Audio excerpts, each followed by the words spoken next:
São Paulo, na carta aos Gálatas, trata de uma questão que acontecia na comunidade depois que São Paulo esteve na Galácia e pregou o Evangelho, e eles se converteram,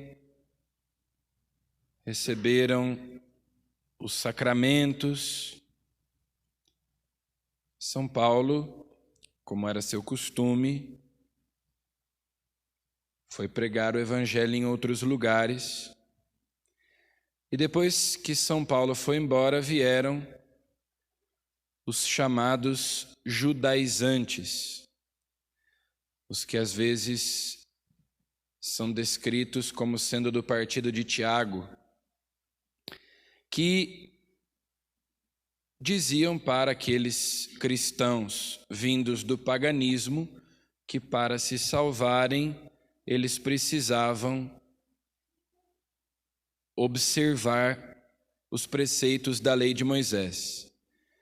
Então, que eles precisavam ser circuncidados, que eles deviam guardar o sábado, que eles tinham que se abster de certos alimentos, como carne de porco, e por aí vai. E São Paulo, então, escreve essa carta aos Gálatas, quando fica sabendo da presença desses judaizantes entre eles, causando constrangimento, causando escrúpulos entre eles. São Paulo envia então essa carta, entre outras coisas, dizendo para eles o que nós ouvimos hoje: ó Gálatas insensatos, quem é que vos fascinou? Recebestes o Espírito pela prática da lei ou pela fé através da pregação? Sois assim tão insensatos a ponto de, depois de terdes começado pelo Espírito, quererdes terminar pela carne?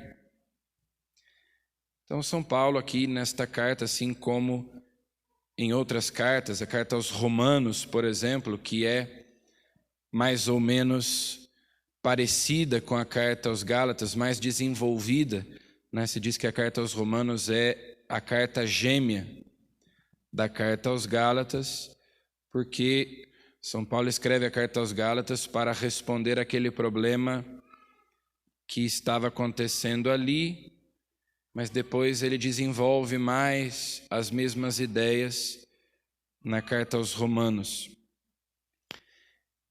E São Paulo então defende essa verdade de fé, que nós somos salvos gratuitamente, mediante a fé em Jesus Cristo, não pelos nossos méritos, ou seja, não porque nós merecemos, não porque nós somos bons, não por aquilo que nós fazemos para Deus, mas por aquilo que Deus fez por nós, pela nossa fé, pela nossa adesão a Jesus Cristo. Então ele diz: aquele que vos dá generosamente o Espírito e realiza milagres entre vós, faz isto porque praticais a lei ou porque crestes através da pregação.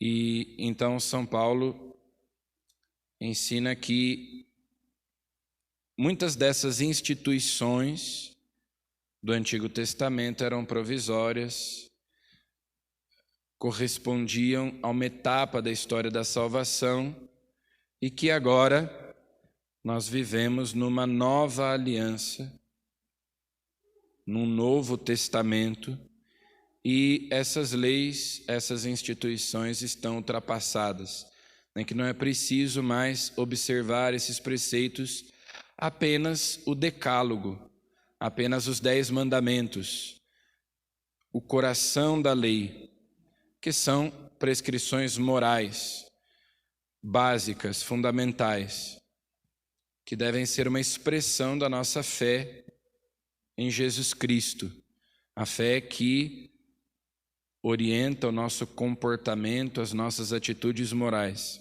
e não mais aquelas outras tantas prescrições, aquelas práticas características do judaísmo. Então, por isso é que São Paulo diz: vocês começaram pela fé, não podem agora terminar na carne.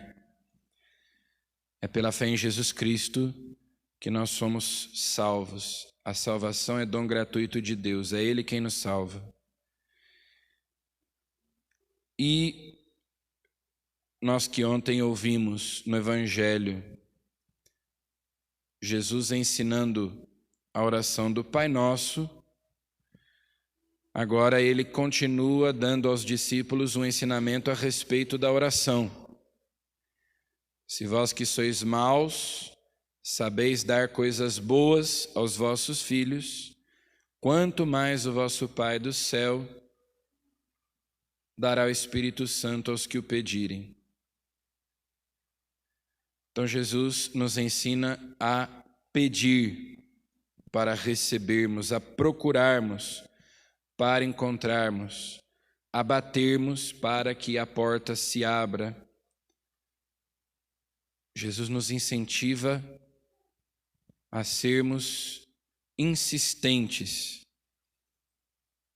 a orarmos sem cessar, não para convencermos Deus a fazer aquilo que nós queremos, mas confiando que Deus é nosso Pai, que conhece as nossas necessidades e sabe do que precisamos. Então, a oração de súplica é válida, é necessária e é encorajada, incentivada por Jesus. Nós devemos apresentar a Ele as nossas preocupações, as nossas necessidades, sabendo que Ele não as ignora, sabendo que Ele sabe melhor do que nós precisamos, porque é nosso Pai que cuida de nós. E se nós que somos maus, que temos más inclinações no nosso coração, sabemos dar coisas boas às pessoas que nós amamos, Deus muito mais. Peçamos então a Jesus que nós sejamos constantes na oração, tenhamos fé no poder da oração, que tudo pode ser mudado pela força da oração, pela fé em Jesus Cristo, nosso Salvador. Ele que por seu amor, por sua misericórdia, por sua graça nos salva. Amém.